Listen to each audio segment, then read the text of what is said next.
अद्भुत कहानी में आपका स्वागत है। अगर आपने इस चैनल को सब्सक्राइब नहीं किया है तो सब्सक्राइब कर लें, साथ ही लाइक और कमेंट्स करना ना भूलें। श्री गरुड़ महापुराण खोड़सो अध्याय।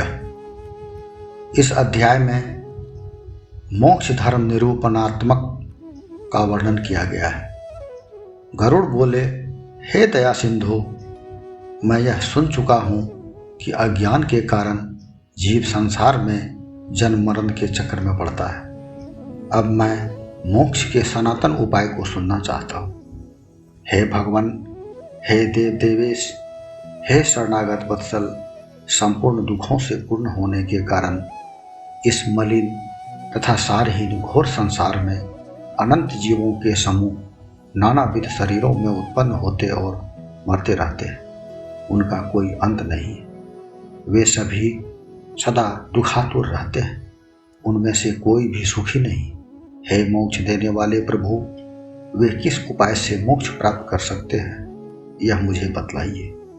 श्री भगवान बोले, हे गरुड़, तुम मुझसे जो पूछ रहे हो वह सुनो, जिसके श्रवण मात्र से भी मनुष्य संसार से मुक्त हो जाता है।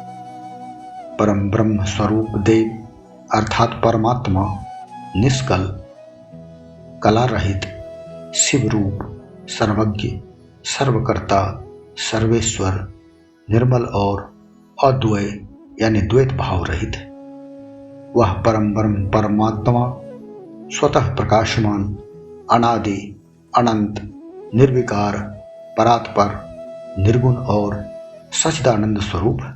उसी के अंश से जीवों का प्रादुर्भाव होता है। जैसे अग्निपिंड से अनेक चिंगारियां निकलती है, उसी प्रकार अनादि अविद्या से संयुक्त होने पर जीव उस सच्चिदानंद स्वरूप परम ब्रह्म से पृथक होकर अपने अनादि कर्मों के प्रभाव से नाना शरीर धारण करते हैं।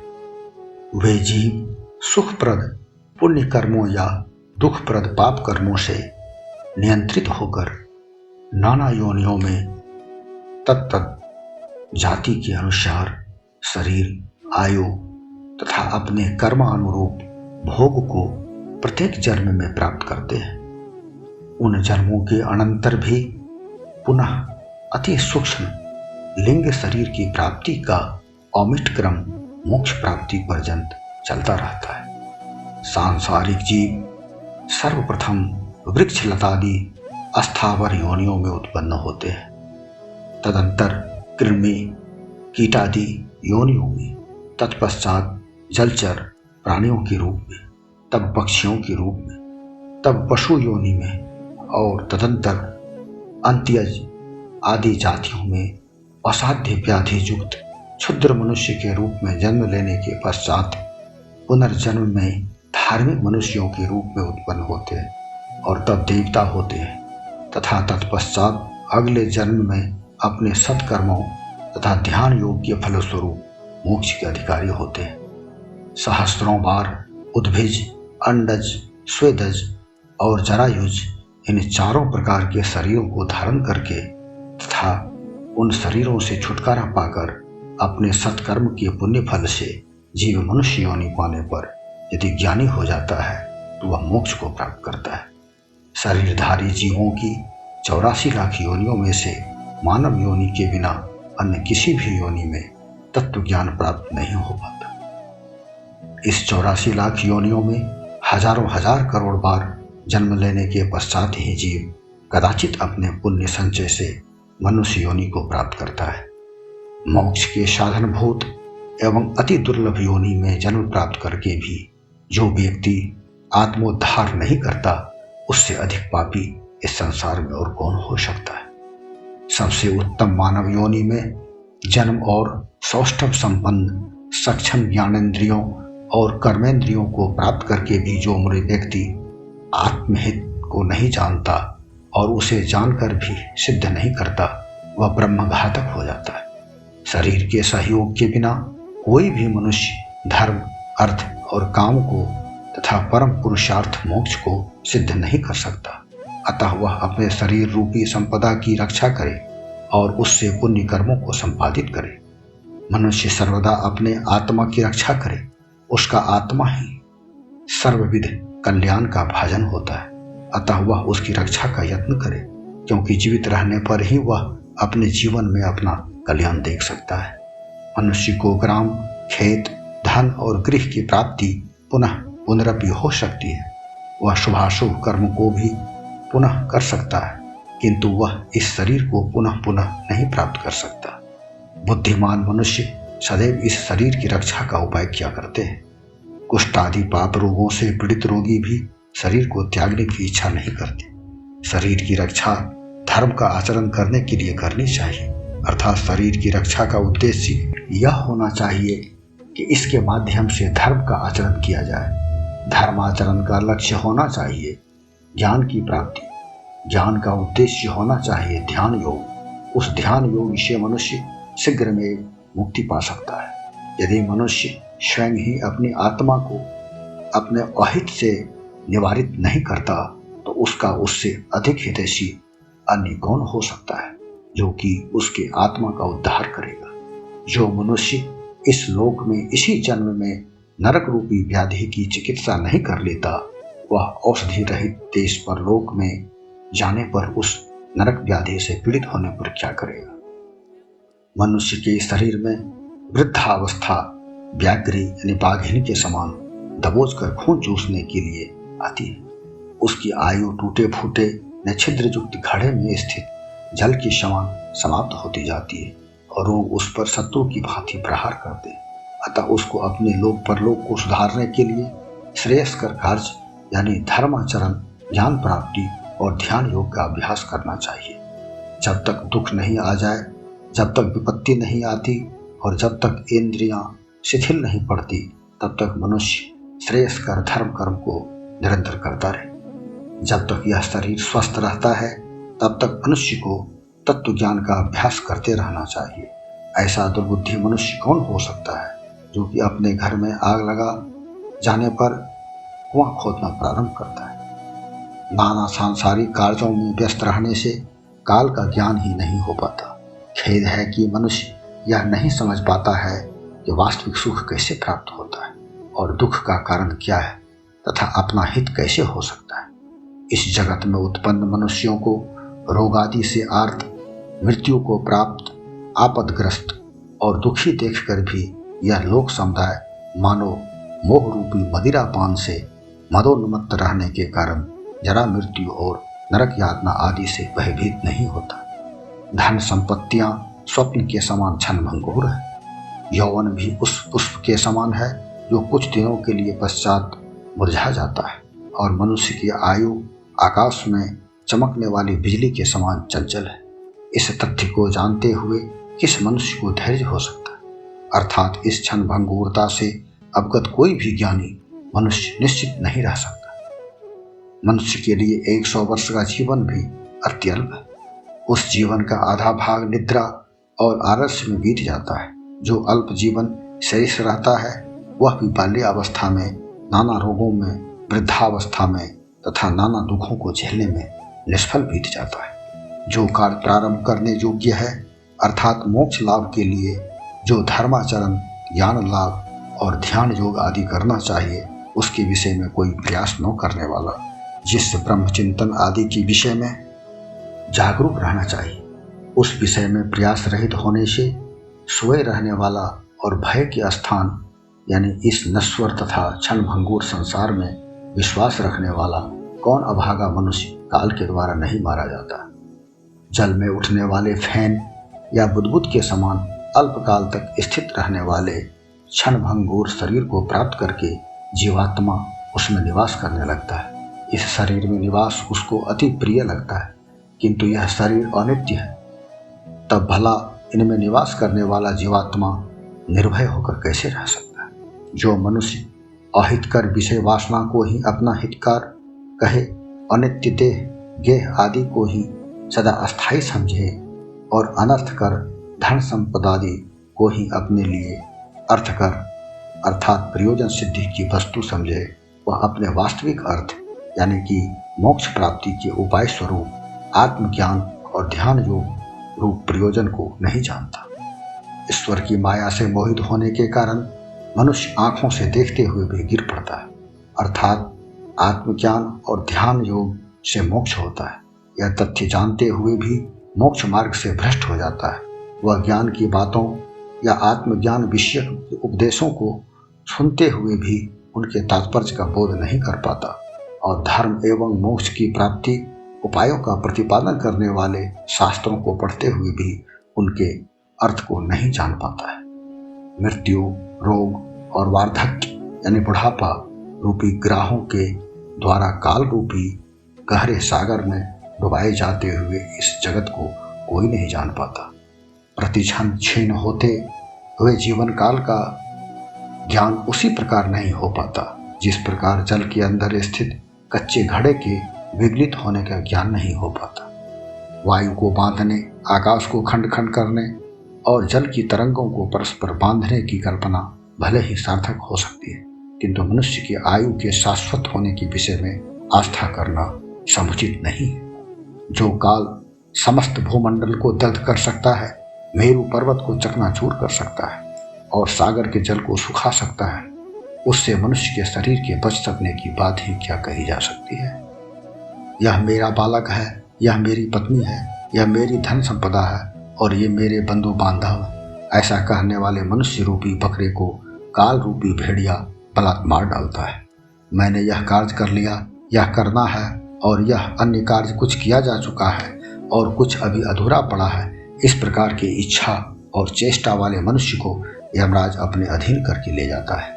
अतः विवेकशील मनुष्य को चाहिए कि जो कार्य आने वाले कल के दिन करना हो उसे आज के दिन ही कर लें और जो अपराह्न में करना हो उसे पूर्वाह्न में ही कर लें, क्योंकि मृत्यु इसकी प्रतीक्षा नहीं करती कि मनुष्य ने अपना कार्य पूरा कर लिया है कि नहीं। वृद्धावस्था जिसको मार्गदर्शन कराती है और प्रचंड रोग ही जिसकी सैनिक है, ऐसे मृत्यु रूपी शत्रु के सम्मुख तुम स्थित हो। ऐसी स्थिति में तुम अपने रक्षक परमेश्वर की ओर क्यों नहीं देखते।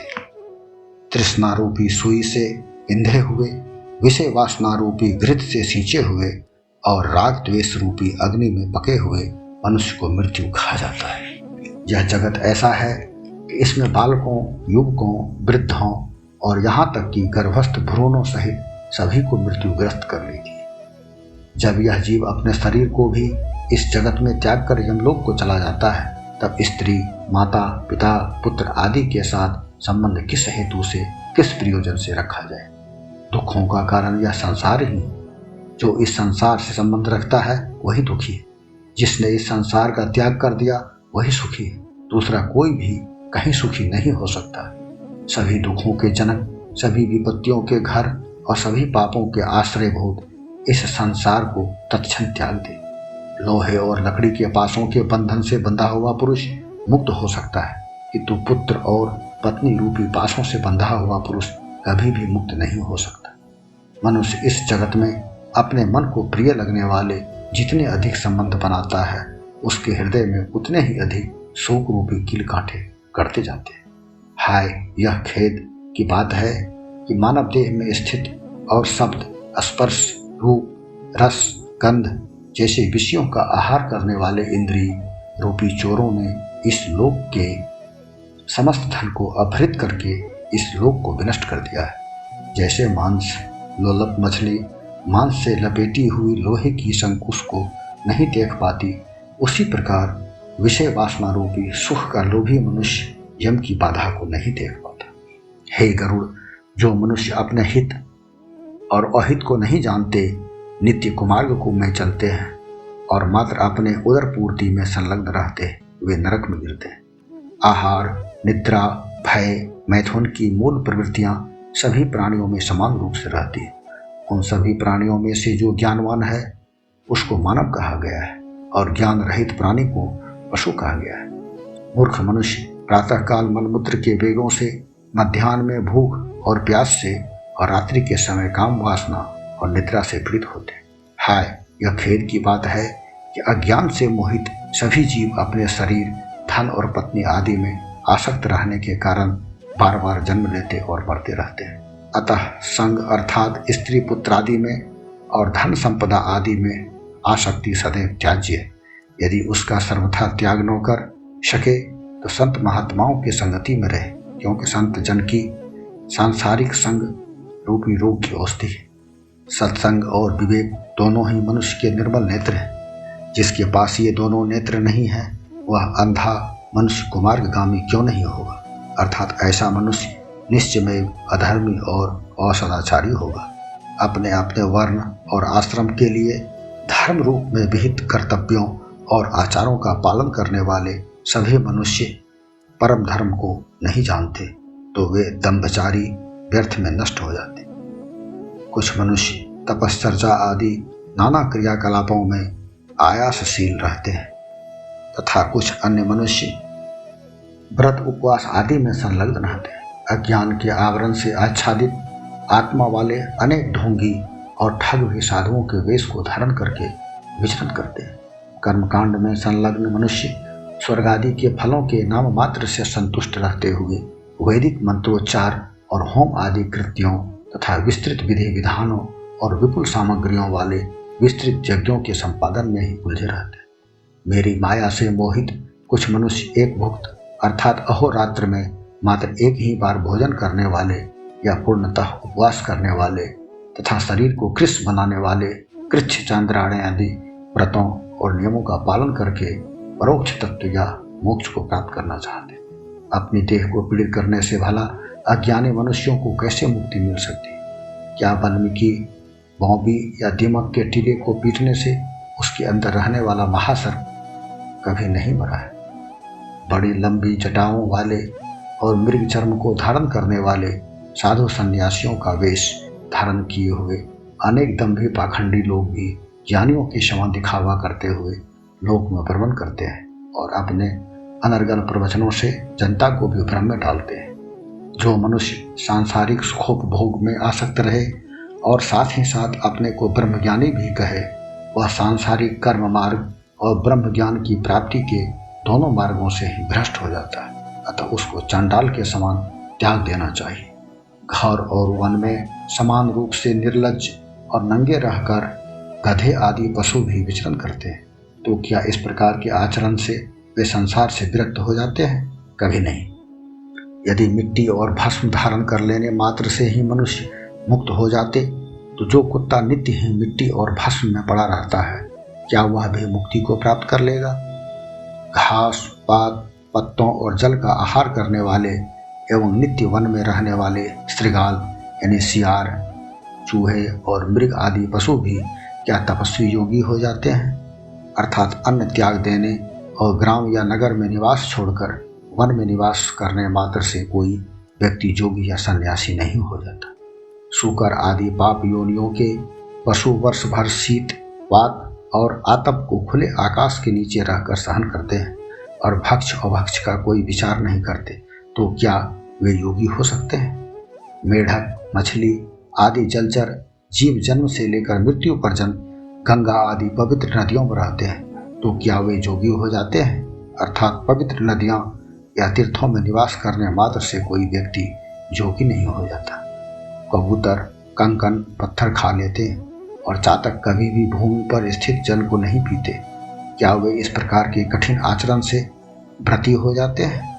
अर्थात ऐसे कठिन खान पान और कठिन साधना मात्र से कोई मनुष्य तपोव्रती नहीं हो जाता। अतः सभी वर्णों और आश्रमों के मनुष्यों के लिए विहित नित्य कर्म और व्रतानुष्ठान आदि कर्म केवल लोक रंजन अर्थात लोक की मन असंतुष्टि मात्र करते हैं। हे गरुड़, साक्षात तत्व ज्ञान ही मोक्ष का कारण। हे गरुड़, खड़ दर्शन रूपी महाकूप यानी विशाल कुएं में गिरे हुए नर पशु परमार्थ अर्थात ब्रह्मा के स्वरूप को नहीं जानते, और जैसे गाय भैंस आदि पशु रस्सी या लोहे के पासों से बंधे रहते हैं, उसी प्रकार अज्ञानी मनुष्य रूपी पशु माया जाल रूपी पासों को तर्क करने वाले मनुष्य वेद शास्त्र रूपी घोर महासमुद्र में इधर उधर थपेड़े खाते हुए अर्थात एक एक करके नाना ग्रंथों के अध्ययन में उलझते हुए क्षुधा पिपासा शोक मोह और जरा मृत्यु रूपी छह उर्मियों के प्रशमन में ही व्यग्र रहते हैं। वेदों आगमों और पुराणों के ज्ञाता होने पर भी जो मनुष्य परमार्थ को नहीं जानता अर्थात जो व्यक्ति मोक्ष रूप परम पुरुषार्थ विषयक तत्व ज्ञान या ब्रह्म ज्ञान से शून्य है, उस विद्या विडंबक अर्थात ढोंगी का वह समस्त अध्ययन और उपदेश कौवे की काँव काँव के समान व्यर्थ है।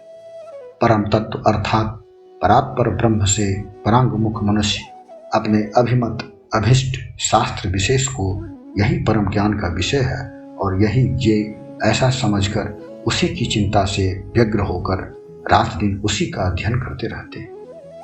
काव्योचित अलंकारों से सुशोभित गद्य वाक्य रचना या छंदोबद्ध कविता की रचना करने पर भी विषयोपभोग के प्रति लालायित इंद्रियों वाले तत्व ज्ञान रहित मूढ़ कवि जन भी नाना चिंताओं के कारण दुखी रहते हैं। परम तत्व तो अन्य प्रकार से ज्ञात होता है, अर्थात सर्वं हवा खलविदं ब्रह्म और तत्वमसि इत्यादि प्रकारक गुरु के उपदेश से ज्ञान होता है, किंतु मूर्खजन उसे पाने के लिए अन्य प्रकार के क्लेश उठाते हैं, अर्थात वे व्यर्थ ही व्रत तप यज्ञ शास्त्राभ्यास कुतर्क आदि का आश्रय लेकर क्लेश उठाते हैं। शास्त्र का भावार्थ अन्य प्रकार का होता है, किंतु वे उसकी व्याख्या उससे भिन्न प्रकार से करते हैं। कुछ अहंकारी मनुष्य गुरु से उपदेश ग्रहण किए बिना भी ब्रह्मज्ञानी के समान आडंबरपूर्ण मुख मुद्रा में तत्व ज्ञान विषयक अस्पष्ट बातें करते हैं, जबकि उस विषय में स्वयं उनको कुछ भी यथार्थ अनुभूति नहीं होती। बहुत से लोग वेदों और शास्त्रों का अध्ययन करते हैं और परस्पर उनका तात्पर्य समझाते हैं, किंतु वे परम तत्व को उसी प्रकार नहीं जानते जैसे कि दर्बी अर्थात कलछी या चम्मच भोजन के रस को नहीं जानते। यद्यपि सिर पुष्पों को धारण करता है, किंतु उनकी सुगंध को नासिका ही जानती है। वेदों और शास्त्रों का अध्ययन बहुत से लोग करते हैं, किंतु उनके परम तत्व विषयक भावार्थ का बोध कराने वाला कोई गुरु दुर्लभ है। मूर्ख मनुष्य अपने हृदय में स्थित परम तत्व रूप परमात्मा के अंश को नहीं जानता और उसको जानने के लिए शास्त्रों की अध्ययन में भटकता फिरता है। जैसे कोई मूर्ख ग्वाला अपनी कोख में बकरे को पकड़े रखने पर भी उसको खोजने के लिए कुएं में देखता है। सांसारिक मोह माया को नष्ट करने में वेद और शास्त्रों का शब्दार्थ बोध सक्षम नहीं है। दीपक के विषय में वार्तालाप करने मात्र से अंधकार कदापि दूर नहीं हो जाता।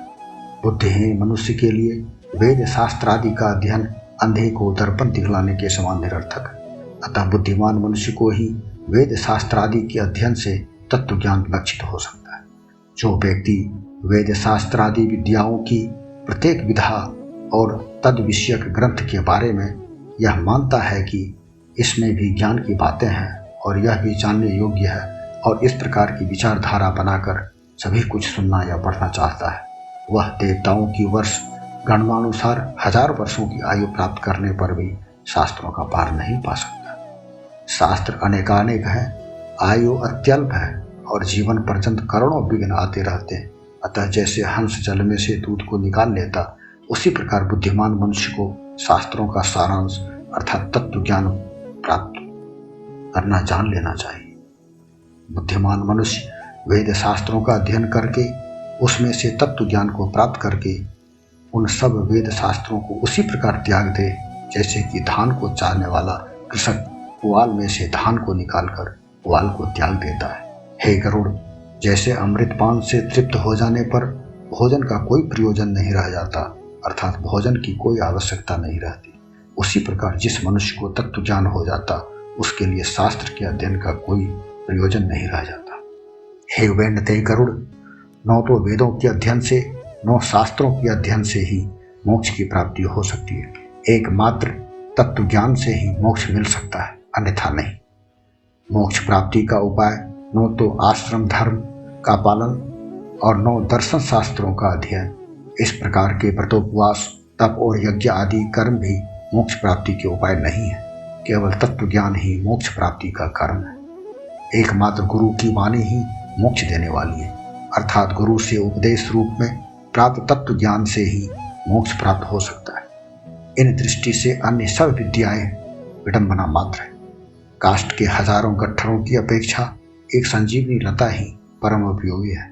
तात्पर्य यह है कि सभी विद्याओं की अपेक्षा गुरु से प्राप्त तत्व ज्ञान ही मोक्ष प्राप्ति का साधन है। व्रतोपवास, तपश्चर्या और अज्ञाति क्रियाओं तथा वेद शास्त्र आदि के अध्ययन में होने वाले परिश्रम के बिना ही गुरु से प्राप्त होने वाले अद्वैत ज्ञान को ही शिव अर्थात परम कल्याण कारक कहा गया है। यह अद्वैत ज्ञान करोड़ों शास्त्रों का अध्ययन कर लेने पर भी प्राप्त नहीं होता। यह तो केवल गुरु के मुख से ही प्राप्त हो सकता है। ज्ञान दो प्रकार का होता है, एक तो वेद शास्त्र आदि में तथा आगमों में कथित ज्ञान, दूसरा आत्म विवेक से जनित ज्ञान। आगम निगम का ज्ञान शब्द ब्रह्म स्वरूप होता है और विवेक जनित ज्ञान परम ब्रह्म स्वरूप अर्थात ब्रह्म विषयक होता है। परम ब्रह्म रूप परम तत्व के विषय में आदि शंकराचार्य तथा उनके मतानुयायी कई विद्वान अद्वैतवाद की प्रतिष्ठा चाहते हैं और मध्वाचार्य तथा उनके मतानुयायी अन्य विद्वान द्वैतवाद की प्रतिष्ठा चाहते हैं, किंतु द्वैतवाद और अद्वैतवाद से रहित और सबके द्वारा समान रूप से स्वीकार्य परम तत्व को कोई नहीं जानते। देह, गेह, स्त्री, पुत्र, धन, संपदा आदि के विषय में कहे जाने वाले मम यानी मेरा और नो मम यानी मेरा नहीं, ये दो शब्द ही बंधन और मोक्ष के कारण है। देह, गेह आदि के प्रति ममता के कारण मेरा है कहने से मनुष्य बंधन में पड़ता है और मेरा नहीं है ऐसी भावना होने पर वह मोक्ष का भागी होता है। वही कर्म सत्कर्म है जो जीवात्मा के लिए बंधन का कारण नहीं बनता और वही विद्या सुविद्या है जो मोक्ष प्राप्त करा सकती है। अन्य सब प्रकार का कर्म मात्र शारीरिक क्लेशप्रद होता है और अन्य प्रकार की विद्या शिल्प चातुरी मात्र है। जब तक ममत्व भावना से कर्म किए जाते हैं एवं पूर्वकृत कर्म फलीभूत होते रहते हैं, जब तक संसार विषयक आसक्ति बनी रहती है और जब तक इंद्रियों की चंचलता बनी रहती है, तब तक तत्व ज्ञान की बात ही कहाँ हो सकती है। जब तक शरीर विषयक अभिमान रहता है, जब तक ममता बनी रहती है, जब तक प्रयत्नशीलता रहती है, जब तक संकल्प भावना रहती है, जब तक मन स्थिर नहीं होता, जब तक शास्त्र चिंतन नहीं होता, जब तक गुरु की कृपा नहीं होती, तब तक तत्व ज्ञान की चर्चा ही कैसे हो सकती। मनुष्य के लिए तपश्चर्या, व्रत, तीर्थ, जप, होम, पूजा पाठ आदि तथा वेदों, शास्त्रों और आगम ग्रंथों की कथा वार्ता आदि तभी तक उपयोगी है जब तक कि वह तत्व ज्ञान को नहीं प्राप्त कर लेता। हे गरुड़, यदि मनुष्य अपने मोक्ष की कामना करता है तो वह सदैव समस्त प्रयत्न से और सभी अवस्थाओं में तत्व ज्ञान की प्राप्ति में संलग्न रहे। आध्यात्मिक, आधिदैविक और आदि भौतिक संज्ञक तीनों प्रकार के दुखों से पीड़ित मनुष्य को धर्म और ज्ञान रूपी पुष्पों वाले तथा स्वर्ग और मोक्ष रूपी फलों को देने वाले मोक्ष रूपी वृक्ष की छाया का आश्रय लेना चाहिए। अतः श्री गुरु के मुख से प्राप्त ज्ञान के द्वारा आत्म तत्व को जानना चाहिए। उस आत्म तत्व का ज्ञान हो जाने पर जीव इस घोर सांसारिक बंधन से सुखपूर्वक मुक्त हो जाता है। अब तुम परम तत्व को जानने वाले मनुष्य के द्वारा अंतिम समय में किए जाने वाले कृत्य के विषय में सुनो। मैं तुम्हें बतलाता हूँ, जिसको करने से वह ब्रह्म निर्वाण संज्ञक मोक्ष को प्राप्त करता है। अंतकाल आ जाने पर पुरुष निर्भीक होकर असंग अर्थात अनासक्ति रूपी शस्त्र से अपने शरीर विषयक ममत्व और उसके साथ संबंध, स्त्री, पुत्र, बांधवादि आदि गृह संपदादि विषयक ममत्व के बंधन को काट डाले। तब वह धीर पुरुष घर से निकलकर पवित्र तीर्थ के जल में स्नान करके निर्जन स्थान में शुद्ध भूमि के ऊपर विधिवत आसन लगाकर बैठे। तब परम ब्रह्म के वाचक शुद्ध त्रिवृत अक्षर अ, उ और मो अर्थात ओम का मन ही मन अभ्यास करे और ब्रह्म बीज स्वरूप ओम का निरंतर स्मरण करते हुए सांस को जीतकर मन को नियंत्रित करे। बुद्धि रूपी सारथी की सहायता से मन रूपी लगाम के द्वारा इंद्रिय रूपी अश्वों को विषय वासना की ओर से निवृत्त करे और कर्मों के द्वारा आकृष्ट मन को शुद्ध प्रयोजन अर्थात परम ब्रह्म के चिंतन में लगावे। वह यह भावना करे कि परम धाम रूप ब्रह्म मैं ही हूँ। ऐसी भावना करके अपने आत्मा को निष्कल परमात्मा में लगा करके ओम इस एकाक्षर ब्रह्म का उच्चारण करते हुए और मेरा करते हुए जो मनुष्य देह त्याग करके परलोक को प्रस्थान करता है वह परम गति को प्राप्त करता है। जहाँ ज्ञान और वैराग्य से रहित दाम्भिक मनुष्य नहीं जा सकते और सद्बुद्धि वाले मनुष्य ही जिस गति को प्राप्त करते हैं उसे मैं तुमको बतलाता हूँ।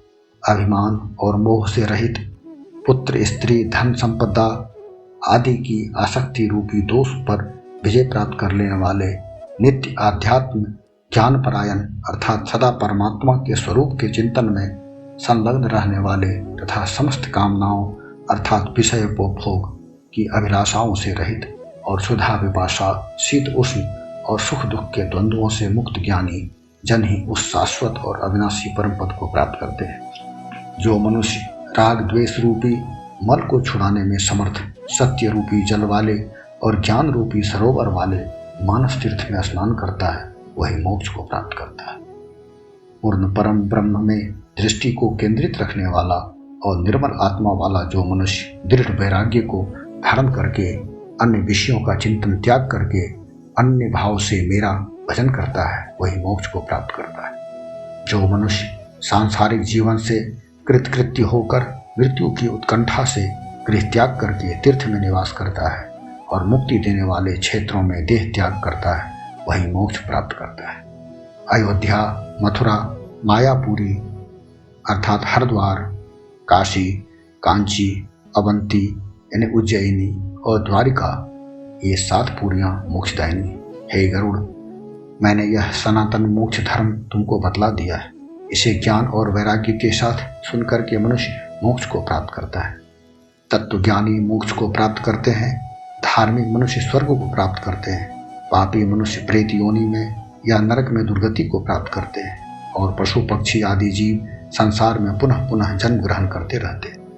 इस प्रकार मैंने तुम्हारे लिए सभी शास्त्रों का सार उद्धृत करके इस 16 अध्यायों में निरूपित कर दिया है। अब तुम पुनः क्या सुनना चाहते हो? सूत जी बोले, हे राजन, गरुड़ ने भगवान विष्णु के मुख से इस प्रकार के वचनों को सुनकर हाथ जोड़कर उन्हें बार बार प्रणाम करके यह कहा। गरुड़ बोले, हे भगवान, हे देव देवेश, हे नाथ, हे प्रभु, आपने अमृत तुल्य वचनों को सुना करके भवसागर से मेरा उद्धार कर दिया। अब मेरा संदेह दूर हो गया, इसमें कोई संदेह नहीं है कि मैं कृतार्थ हो गया हूँ। ऐसा कहकर गरुड़ जी मौन होकर भगवत ध्यान परायण हो गए थे। जो भगवान विष्णु भक्तों के द्वारा स्मरण किए जाने पर उनकी दुर्गति का हरण करते हैं अर्थात दुर्गति से उनका उद्धार करते हैं, पूजन और यजन से संतुष्ट होकर उनको सद्गति प्रदान करते हैं तथा अपनी परम भक्ति से मुक्ति प्रदान करते हैं, वे मेरी रक्षा करें। इस प्रकार श्री गरुड़ महापुराण सारोद्धार में मोक्ष धर्म निरूपणात्मक 16वां अध्याय पूर्ण हुआ।